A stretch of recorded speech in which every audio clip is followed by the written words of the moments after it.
What's up, everyone? Welcome to Creator Support, the show where we answer your questions about the business of being a creator. Today on the show, we're talking about Kai Cenat and his rise to becoming the #1 Twitch streamer. We're also going to be talking about the future of podcasts on YouTube, whether or not we delete negative comments. And lastly, we're going to finish with a video question about how to take short form videos and turn them into long form content. All right, if you make it to the deep end, let us know.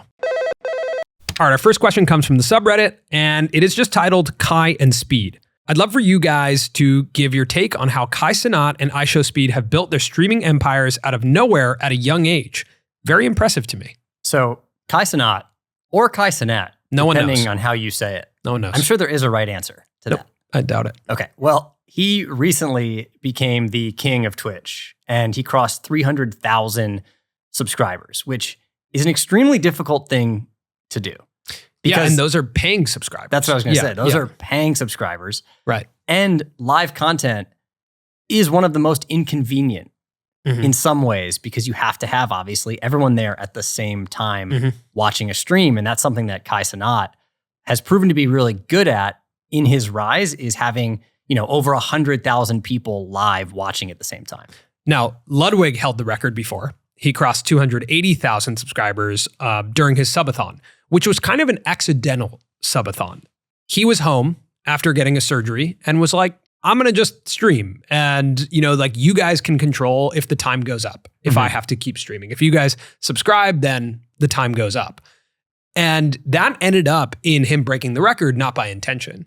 With Kai, he kind of intentionally set out for a subathon with the mission of I think pushing the subscriber goal. So this was like a conversation that happened, and then it did happen. It was incredible. 300,000 plus subscribers, by the way, at $4.99. That's a lot of money. Yeah, it's a totally different business. It's a different business. Yeah, it's pretty wild. So to break down how he was able to cross this milestone so quickly, I think there's a few reasons. First thing I'll say is, the question read, how was he able to do this at such a young age? And while he may seem like an overnight success, he has been creating content online since he was a really little kid. Making skits on Facebook and then taking it to Instagram, launching a YouTube channel, and then coming over to Twitch. And even when it comes to his subathon, one of the things that made it really interesting was that it was extremely programmed. Like he had producers who were coming up with all different types of scenarios that would make it entertaining, whether it was a Hot Ones style segment or doing like his version of The Bachelor or having cameos like KSI and Benny Blanco. Like there was a lot happening. And even that was something that he's been learning how to do and implementing, before doing this subathon. He would do 24-hour streams that were produced like this. So he has experience in creating a scenario where he can stream for a long period of time and have new and interesting things happening. I think the short answer is I've never watched a Kai Cenat or iShowSpeed live stream. Kai Cenat, iShowSpeed, Aiden Ross, never seen a stream, ever. Seen tons of content from those guys. It's flooding our feeds, right? And I think it's because the way that streamers are operating right now is filming live clips. Filming a series of live clips. One thing that Ludwig said was his subathon was pretty boring. He said what people talk about when it comes to his subathon is how much money he made. No one really talks about what happened in the subathon because it was pretty boring. Because Ludwig in particular didn't really program it in the same way that Kai did. Right. Essentially, there's 3 things that happen in streaming outside of the live. The live can be 4 hours, 8 hours, 24 hours, whatever. But what happens is you have clips, which is the actual streamer cutting out clips and putting them on their own platforms. Then you have VODs, right? Which is like the full replay of the live. And then you have reposts, which is like someone else clipping out your content and putting them across. What Kai has done really well, I think, is programmed, like you mentioned, for all of those things. So he has a clip of him trying on an Iron Man suit, right? Now that goes on his Kai Cenat live channel. It goes across social. And now you're kind of like, I'm interested in the context of how this all happened. So I'll go back and watch the VOD, which is the full-length replay of the live. And that also happens with other people becoming so attached to these streamers that they're actually clipping out their content and pumping them across social as well. So the actual live stream is, although a lot of people are watching it, it's the least watched thing they do. it's the clips, the replays, and the reposts that people are engaging with. And that makes Kai Cenat and iShowSpeed some of the most prevalent creators on any platform today, even if you don't watch their lives. Yeah, because 100,000 people watching live is a lot when it comes to live. Yeah. But in the grand scheme of online viewership. Yeah, it's not a ton. Yeah, it's really not a ton. But if you look at the YouTube channel, Kai Cenat Live, which is all of his clips, and you look at how many clips come out, it's pretty insane. Like it's 10, 15, 20 clips in a row that are getting uploaded. It reminds me of when Ludwig did his chess boxing event, and that was live, and a ton of people were watching it live, but all the boxing matches were clipped out like in real time and put up, and those gained a ton of viewership. And I think that this world, this generation, even traditional media is following this right now. Saturday Night Live. It's live. Yeah. Do you watch it live? No. You watch the clips on Instagram or YouTube or Twitter when something is good and goes viral, right? Same with late night. You don't watch the full you don't even know what time that's on, but you watch the clips. And I think that all these streamers are building with clips in mind. They're even probably saying things that they know other people will clip. They're, doing actions that they know other people will clip. They're knowing when they're going to clip. Like everything comes down to clips. I mean, if you look at his YouTube channel, the amount of what look like produced videos that have come out in the last 2 weeks is unreal. But it's just because he's put himself in positions for interesting things to happen live. Yeah. So that he can then have videos that come out of it. Like you look at his channel, it seems like every single type of YouTube video you could possibly make. It's just that he filmed it live so that there's not much editing. Right. It's very similar to what we learned from Rhett and Link and how they shoot Good Mythical Morning. It's like have a producer and have a team that sets you up for success so that once you're live, it's just interesting. You don't need to spend tons of hours in post-production. No, you're literally going in, out, there's the clip. And you're live making a show. So I think that's the short answer to why these guys have been able to so quickly do it, right? The longer exploration of it is like their personalities, right? Like they are the types of people who are naturally engaging when you put a camera on them. We talked about this with Mr. Beast when it came to Emma Chamberlain. He was like, that's someone who's naturally engaging on camera. And I think that when you look at that type of person, that's not every creator. Not every creator can be like, camera's on me, I'm entertaining you. Yeah. And if you are that type of creator, putting yourself into situations that can be clipped and that can rely on that, I think works well. I'm bringing this up because I want to talk about Emma Chamberlain's new podcast on Spotify, which is a video podcast. And she is sitting in a room by herself for 58 minutes doing a solo podcast. One shot. And I found it interesting. And there's a lot of clips.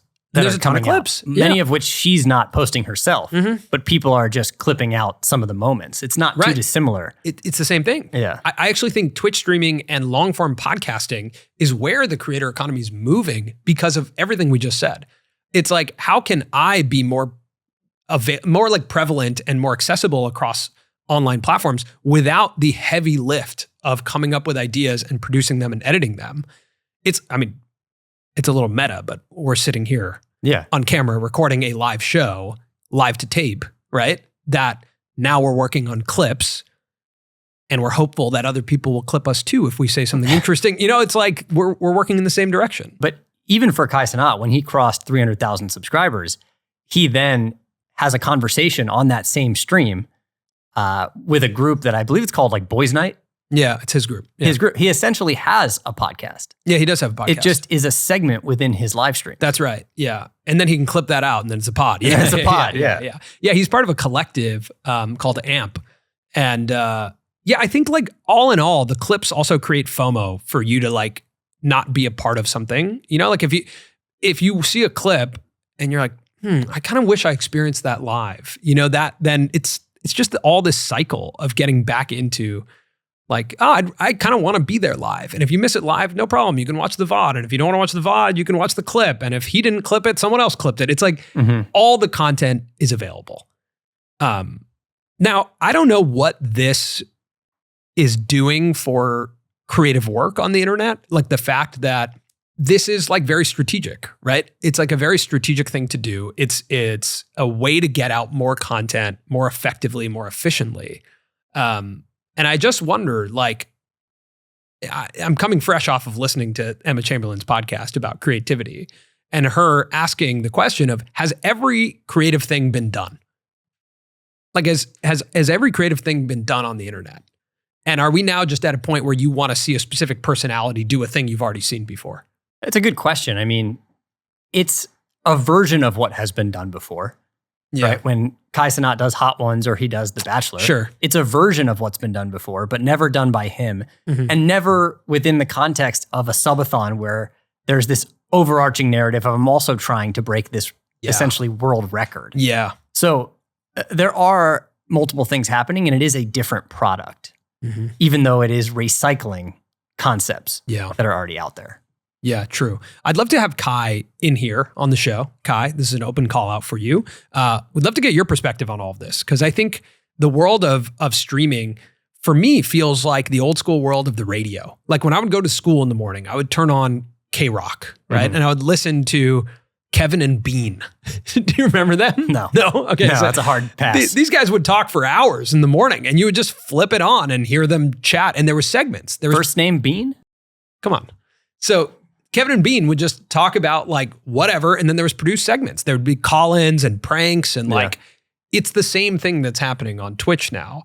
The thing that didn't exist back then was the ability to very simply be like, that was funny, I'm going to put that on my own platform and send to my friends. So yeah, I'd love to get Kai's perspective on this, or if any of you guys have perspective on this. Like, again, I have never really sat and watched a full live stream, but I see their clips all the time. I think the interesting thing when you watch Kai Cenat cross 300,000 subscribers on Twitch, it is like a world record. It feels like the world championship of some league. We don't really have that on Instagram. We don't have that on YouTube. Yeah. You know, who has the most amount of followers on Instagram? Cristiano Ronaldo? Yeah, or like or when, Messi or Kylie. Like when someone crosses that, you're not watching live, and it doesn't. But there's feel no community to that. Yeah, that's on Twitch. There's such a community of all of these creators watching as it's happening, commenting on it. They all know each other. Yeah, it's probably the most tight knit community, streamers in general. For sure. Yeah, I mean, Kai said on a podcast that I was listening to, he was like, Twitch audiences are a different breed. Like when he moved from YouTube and Facebook to Twitch, he was like, that's a different kind of loyalty. They're spending money. They're spending like 8 hours with you potentially. Like that is a very deep relationship that you have with the creator that then creates moments of celebration that are like, you feel like you're a part of it. And again, if you're clipping Kai and, you know, pumping him out on social, you are a part of it. You are supporting the mission. And so I think that's like almost like video gamey feel to Twitch, where you have control over what's going on. You have control in the chat. You have control over like promoting your favorite streamer. You have control because you're paying them directly. Like there is a completely different relationship between audiences and Twitch streamers. I think there's an interesting component with Kai too, where, you know, he brings his family on the stream. He's called his mom after certain milestones and gotten really emotional. This is a guy who, you know, has spent time growing up in shelters. And is now reaching a level of financial stability that is like unheard of. It's an unbelievable rise. Yeah. And he doesn't hold back from sharing, you know, and obviously his audience knows that this is more than hitting some metric. Yeah. You know, this is taking care of himself, his family in a way that maybe they weren't sure they were going to be taken care of. Yeah. And that adds this whole other narrative that you don't always see with someone who's rising in popularity on social media. Yeah. Did you see Drake's comment to him? Yeah. So Drake commented that Twitch should pay him $50 million to motivate the kids. And, you know, there's been a couple of other streamers who have echoed that, being like, Twitch, you kind of need to acknowledge this. And there's been a history of people feeling like Twitch doesn't acknowledge Kai for various reasons. They did tweet out, you know, when he crossed, congratulating him, but Twitch has gone through a lot of ups and downs when it comes to their relationships with creators. You know, Ludwig also tweeted about this, saying like, you kind of got to do something here, otherwise he's going to jump ship, right? I just wonder if big creators are just not even in Twitch's best interest because they're too scary for Twitch. Like it's too loud when they leave. I think big creators are nerve-wracking for every platform. It doesn't matter if it's Twitch or YouTube or Instagram. They feel liable for whatever happens on the platform. Yeah, that's true. They're always concerned about bad press. Mm-hmm. So their favorite creators are most likely the ones that have tons of checks and balances. Yeah. You know, The Tonight Show is a great creator for YouTube because they're extremely safe. And they're continuing to pump out consistent content. And they have a history of playing to advertisers. Yeah. Right? Mm-hmm. Someone like Kai or you and I, anyone that doesn't have the same checks and balances. Sure. Like we potentially could do anything, say anything. Yeah, and streamers are on one end of the spectrum where they are live. Yeah, they do say anything. And they get themselves caught in a lot of controversy. As most people would when you're live 24 all the time. Yeah, 24 hours a day. Yeah. And you're not only live, you have to have big reactions and big things have to happen on the live for it to create interesting clips. So the high level on this is that what we've noticed is that live streamers are producing segments live, and then it's becoming very quick for them to go in, out, publish on YouTube, publish across platforms, and they're getting big distribution by publishing good concepts, all shot live. And Kai Cenat did it to a degree that I don't think we've ever seen before. Yeah, and with a personality that matches that energy, right? And a frequency that we haven't seen before. Yeah. Did you see iShowSpeed in the Sidemen football match? No. The charity football match? He was so entertaining. Like he's just a pure entertainer. And I think that, that breed of like theatrical personality fits really well into streaming because they don't need much editing to be entertaining. Mm-hmm. So I think it's important to like look at yourself on a spectrum of where you lie on that, from a creator standpoint. There's a lot of other creators who are like, they need more like, thoughtful writing. They need more editing. They need more like, time to spend, and they can't control a frame. I think we learned that early on and are still learning that it's harder for us to like grab a camera and without much writing, just like go. That's not super easy for us. No. And I think figuring out how you can react to something as a creator helps that a lot. We got a lot of questions. I posted on Twitter being like, what are some of the biggest problems you're facing as a creator right now? And there's a lot of people who talked about like, that kind of failure to start. Filming in public was another one, and just like getting content off the ground. And I think the thing that I would suggest, and it goes in line with the streaming concept, is finding something to react to. Streamers are reacting to chat, they're reacting to concepts. You and I in this format are reacting to each other, reacting to questions. Like find something that you can react to build your confidence on camera. Before we get to the next question. Yeah. I've heard that you have a gripe. I do have a gripe. Yeah. I'm interested in reacting to it. Okay. All right. So when you get the check at a restaurant. Yep. And it gives you a total. So let's say it says $42.97 is your total. And then underneath it has 3 options for tipping: 18%, 20%, 25%. Under 18%, it says, $6.25, and then whatever for the other ones.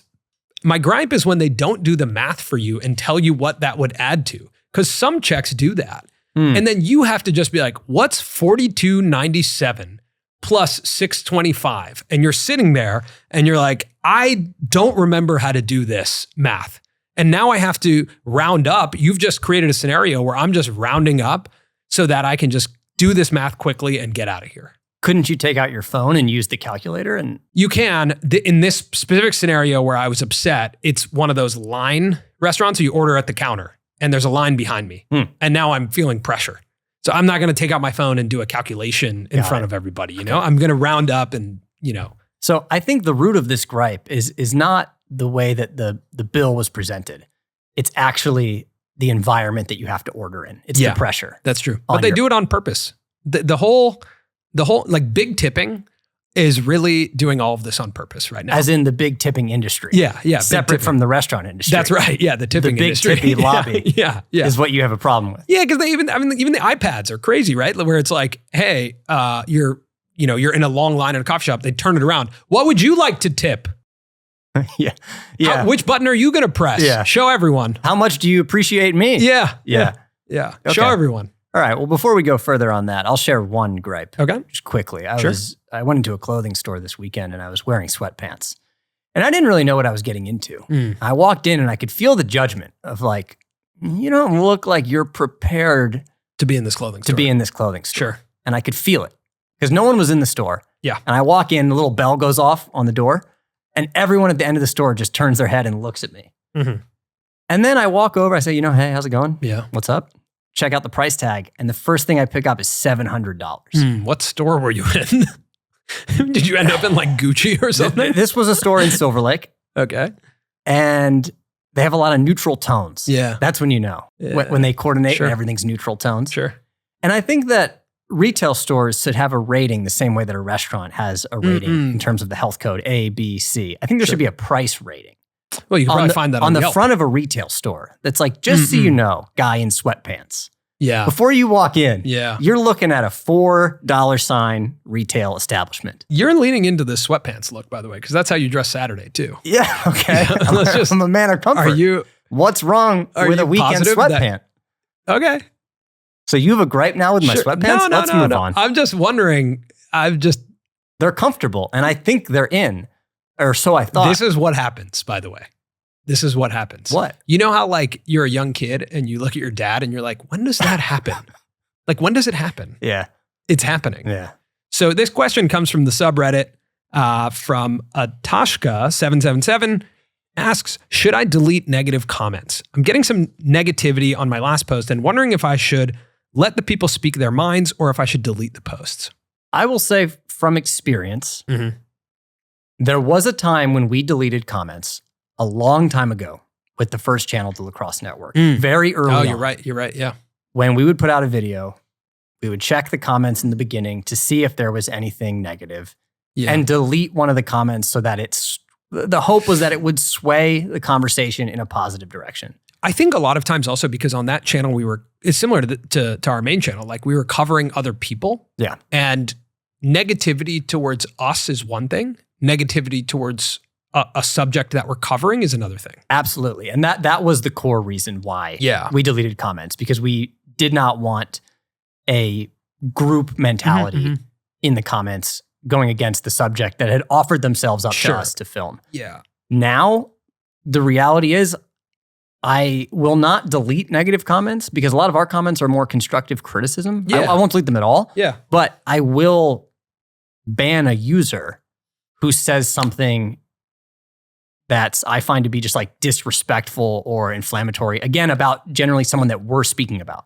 Yeah. Like I won't ban someone who's like, Colin, you don't sound smart today. Yeah, sure. Exactly. Like, that's fine. Say whatever you want. I think in our 12 years of uploading YouTube videos, I've recognized that to be on YouTube is to open yourself up to both positive and negative feedback. Like there's no world where you're signing up to be a YouTube creator and everything is positive. That just means your work hasn't gotten outside of the bubble. Yeah. Like once your work gets to a size and scale where it's outside of the bubble of people who are just like, I really like your work, then people are not going to like your work. The same way that, you could talk about a television show and some people will be like, I don't like that show. Like people have varying opinions on creative work. So I think you have to accept the concept that there's going to be negativity towards your work. But I will say, I agree that like when we're covering a subject and if someone's being disrespectful to that, like we will curate the comments for sure. Not as much as we did when our audience was much, much younger. As you grow, I also think you should expect negative comments to increase. Yeah, for sure. When you're on the rise, you are underrated. Everyone looks at your subscriber number or your viewership number and thinks, wow, this was a great video. They should have more views. They should have more subscribers. And then as you reach certain milestones and viewership levels, people start to look potentially a little bit differently at what you're making and think, really? Is it worth that much? Are these people that smart? Yeah. I think you just can expect that as you get exposed to a wider group of people, not everyone's going to be into what you're doing. That's true. This one comes from Scott. His handle is @NotJustAnEditor. What's the roadmap for podcasts on YouTube? Currently, there is a podcast tab in Creator Studio, and anything put there shows up on the main channel homepage as well as analytics. Does YouTube plan on separating these a bit more? Does the algorithm look differently? I can't speak to how the algorithm looks for that. But I do know that YouTube, is not necessarily moving in a direction of catering to podcasts. They already have been. Like they are adding functionality, right? Where you can upload an audio file and it will be hosted on YouTube. That's different. That's new. Well, I think also the addition of podcasts to YouTube Music is pretty new. Sure, they are adding new things, but the podcast community on YouTube is incredibly robust. Like video podcasting on YouTube is super really robust. expansive. So many of the top creators have shifted completely to podcast formats. Yeah, I think so YouTube is leaning into podcasts. Now, YouTube's advantage in podcasting is by far and away search, right? Search and discovery in podcasting is a major problem. YouTube's opportunity is that people are searching for, subjects, people are searching for topics, and they can find podcasts. So YouTube now has youtube.com/podcasts. That is a feed of a bunch of different video podcasts. Now, adding the RSS feature to YouTube Music adds downloads to your charts. So now, like we see when people listen to our show on Spotify, we see when people listen to our show on iTunes, Pocket Casts, all types of different. Now we'll see YouTube Music, which is a pretty big deal. And that's audio. Now, on the video side, I think what's interesting is if the podcast industry started including video views or video plays into overarching podcast metrics, the charts would look very different. You look at Flagrant, right? Andrew Schultz's Flagrant. Like, I would assume the majority of their listenership is coming through YouTube. It's more enjoyable to watch it. It's a talk show. There's a new, whole new genre of podcasting that's happening, which is, what a lot of people call vodcasting.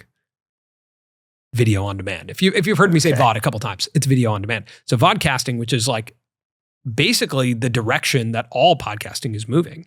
And if you add those numbers, the charts would look totally different. Actually, the Impulsive guys talked about this on one of their recent episodes. They were like, if you added our YouTube viewership numbers, like we might actually be in the top 3 podcasts. That's pretty crazy. So I wonder if that will change, if everyone will accept that like there's a new, form of podcasting, or if these video talk shows and vodcasts will be treated a little differently.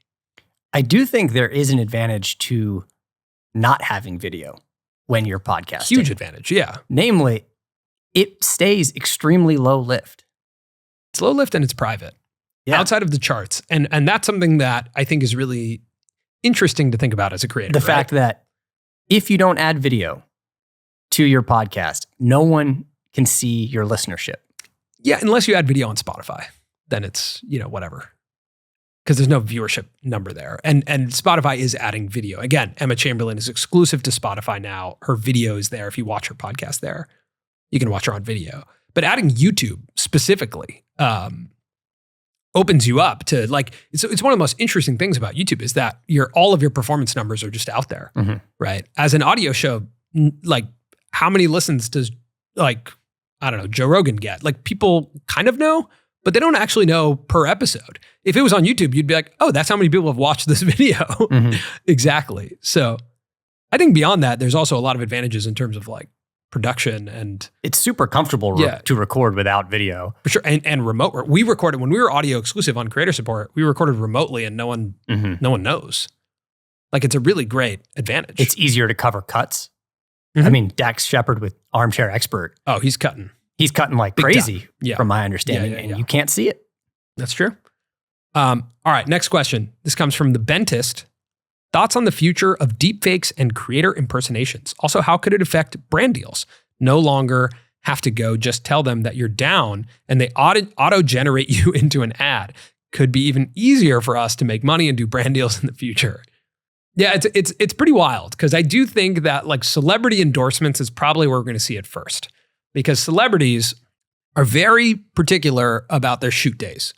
So if a brand books you for a commercial, you're like, yeah, I got one shoot day, and if they have to reshoot, if they have to, change creative, if that day doesn't work for everyone, there's too many factors when it comes to that logistically. So there might be a world where it's just get me a body double, put his face on it, and then we can film for 3 days and we pay a license fee. Very possible. Probably more likely than, we all want to admit in the short term. Yeah. I don't think it will happen where brands will necessarily steal people's identities. No. I think that is something that, even as we saw in the clip of Joe Rogan. Yeah. That's going to get stopped. It'll have to get cracked down on. Yeah, for sure. That'll get cracked down on. Yeah. Yeah. But I do think that there might be a world, again, what we just talked about when it comes to podcasting and video podcasting. Maybe there's a world where you're audio podcasting and you are able to figure out how to deepfake a video podcast. That's probably super realistic. I'm saying that's because it's all probably happening pretty fast. If you're watching us on YouTube, this isn't that complex. Like the frames don't move that much. Our bodies don't move that much. It's just our faces. And if you look at some of the deepfake technology that's happening right now, specifically in Hollywood, it's like actors can move around and it looks extremely real. So, go look at deepfake Tom Cruise on TikTok and you'll be like, oh, okay. Yeah, everything's going to change pretty soon. If we could just record this in audio and then use AI to deepfake the video. Yeah. Would you? I don't know. I don't know what the experience would be like for the audience. Would it feel still like fake? Would it feel like it was lacking some sort of life to it? Probably. Right? But what if it didn't? I'd probably take that opportunity. Yeah. From time to time. I enjoy doing this. Yeah. Here. Yeah. But there may be some times where if we were remote. Yeah, if we were remote, there's opportunities. Let's just record remotely and have AI generate the video. It feels very strange to me. I know that it's a reality that's coming, but maybe this comes with age, but I'm becoming very please don't advance so much right now. Just everyone slow down. Let's just make videos and write concepts. But what if it could take all the white out of your beard and give me a beard? I have, maybe this is something that is not communicated, but I don't have an issue with the white in my beard. What if it could give you more white in your beard? That's just going to happen with time. So. But what if it could give it right now? Yeah. But I think it's exciting. I don't know. I think it's me getting older, just being please don't advance. This is fine right now. This is all fine. But I know that's not realistic. It's all going to change so fast. Yeah. Again, I've been deep in the Midjourney Discord. That's a crazy ride. That is one of the scariest places and most interesting places I've ever hung out on. Yeah, it's all scary and exhilarating at the same time. At the same time, yeah. All right, this comes from Drew. What's your process for workshopping titles and thumbnails with your team and testing them out once they're live? When do you decide to switch the thumbnail? When do you decide to switch the title? Our process for titles and thumbnails starts very early on. In the best of scenarios. That's a best case scenario. We start really early. Yeah. And the idea goes straight to a title. Yeah. That doesn't always happen. Yeah, that's a best case scenario. It's frustrating because I think there's so much that I would like to make and say without having to think about that, And I think the process is actually something you have no choice but to do. And you're right. When we're at our best, our concept matches a really good title and is able to be visualized in a really good thumbnail. And we have a meeting once a week with Jay on our team, who's a consultant for us when it comes to thumbnails, because we need a lot of help. We need a lot of feedback on that. When it comes to switching thumbnails and titles, sometimes that happens immediately. We typically make at least 2 options for a main channel thumbnail, just in case when we launch something, doesn't go right and we need to switch. But we'll sometimes switch titles and thumbnails a year later. And I think what we've recognized is that, the lifespan of a video, especially the type of videos that we make on the main channel that feature other creators, Mark Rober just uploaded his bedbugs video. We'll likely see a bump in our interview with Mark Rober because general interest in Mark Rober is going to peak. So we'll take a look at that and say, is there an opportunity to change that thumbnail to be more topical or a title to be more topical with this moment to attract a new audience? And so we'll look at big moments like that. We'll look at CTR dropping over periods of time.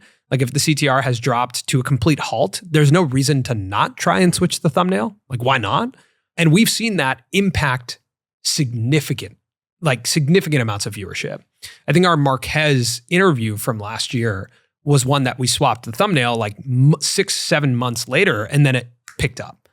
And I think that like it's completely reasonable for you to look at your stuff and be like, how do I repackage this given the moment, given some new information I know? How would I do this now with everything I know versus how I did it a year ago? Like, it's a really good practice to repackage, because I think you also get better at writing titles and thumbnails when you have the opportunity to look back and be like, how would I do this now? Mm-hmm. It may even help you understand how you would open a video if you're writing lines for the intro of a video. If you end up coming up with better packaging, a better title and thumbnail, and then you watch that video back and go, actually, the intro is not representative fully of what the video is. Mm-hmm. And that can also help you when you re-engineer your own videos. Totally. Yeah, I agree. I think that's like great low stakes practice ground, because it's already done. So there's nothing you can do about it now outside of be like, oh, how would I have done this better? So I think it's a great practice to maybe set aside one day a week or one like session a week for repackaging. It's a very good exercise. Okay. Our last question comes from Jenny. It's a video question from Twitter. All right, what's up, Colin and Samir? My name is Jenny, and I'm currently a shorts creator who's trying to move into long-form content. So I'm currently averaging around 10 million views per short, and of course, I want to do the same thing with long-form, but I know for a fact that won't happen when I start. At least that's the goal for eventually. So what advice would you guys give to a short-form creator trying to move into long-form content? Right now, my main problem is kind of figuring out the pacing and not being so fast in a long form and not being too slow, because I'm trying to force the slow pacing because it's a long form. And then my other question is actually advice for converting those viewers. I'm mainly using shorts as a top funnel, but I don't even know where I was going with that. I think you guys get the question. So let me know what advice or general tips you guys would give to a short form creator moving into long form content. Thank you guys in advance. Man, 10 million views on each short is that's insane, right? Yeah, what world are we living in? It's crazy that's like, that's amazing. Okay, so I think this is going to be a problem that arises for a lot of creators trying to make the jump from short form to long form content. I think, Jenny, you are completely correct in thinking that like it's unrealistic that you're going to immediately make the jump to 10 million views on shorts and 10 million views on long form. I think we have to separate those two things as completely different styles of content, and almost like YouTube shorts and YouTube long form is just as different as posting to Instagram and posting to YouTube, you know? Like they are different. There are different expectations from the audience. There's different styles of content, different subject matter, different things that work. So they are different. That's like number one. I think that everyone should accept. Yeah. And when it comes to pacing along those lines of expectations, with a short, you're coming across someone's feed and you have an instant to hook them. Truly, because they weren't expecting you to be there. Yeah. All of a sudden it's like roulette. And it's like, oh, here's someone new. So the pacing often in shorts is quicker. People are getting to the point a lot quicker. When it comes to a long form video, you have to go through a title and a thumbnail. People are making an active choice. So I think that you can have some confidence in the long form video to go slower, because people have already made a deliberate decision to be there. Yeah. Not that you can waste their time, but from a viewer experience, personally, I want someone who's confident that I'm there and I'm not going away. Yeah. Like that's what I desire. I am at a point where when I'm watching a long form video and it moves at the pace of a short, I can't handle it. I'm like, you're playing scared. Totally. You are editing as if I have a million other things going on and I'm about to leave. Yeah. And it seems underconfident. You're editing as I'm 1 foot out the door. Yeah. Like, and I think I agree with that. And it's scary. I don't want to say that it's not scary to be a YouTube creator and experience something where you hit great retention and a lot of people stayed and they watched and it hit a lot of views. To try and replicate that, you do end up there's a lot of fear that goes into that. Like you don't want to get a 10 out of 10. You don't want to, not progress your career. You don't want to have something that has low viewership. Those are like scary things. But back to the Emma Chamberlain podcast, I said this to you this morning. She had a great quote there where she said, "Quality creativity doesn't beg for your attention." I thought that was like such a great quote and really made me think. And I agree with you that in a long form piece, if I'm choosing to be there, it shouldn't like be begging for my attention. I think you do have to keep my attention. You don't have to beg for it. Like you do need to, at every moment, give me a reason why I'm watching. Make me deeply understand why I'm watching the next scene and make sure they all connect to each other and that like you're using great storytelling practices. But to zoom out on the shorts to long, we talked to a creator named Caleb Simpson. If you want to go back and listen to that episode, that episode was really good because he talked about where he's successfully done that.